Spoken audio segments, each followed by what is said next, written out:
Hey everyone, welcome back to my channel. In today's video, I'll show you step by step how to cancel an order on Temu and get your refund easily. So let's get started. First, open the Temu app on your mobile phone and log into your account. Once you are inside, look at the bottom or center of the screen and tap on the U section.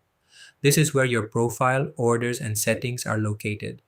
Now scroll down and tap on your orders.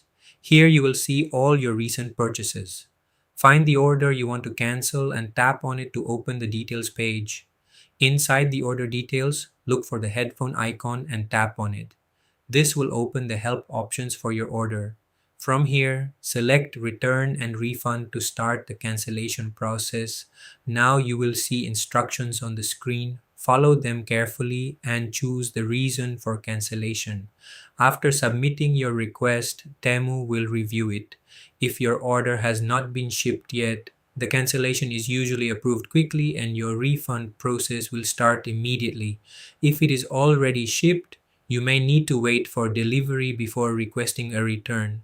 If you face any issue, tap on Contact Us and explain your problem. The support team will guide you step by step. Once approved, your refund will be sent back to your original payment method within a few business days depending on your bank.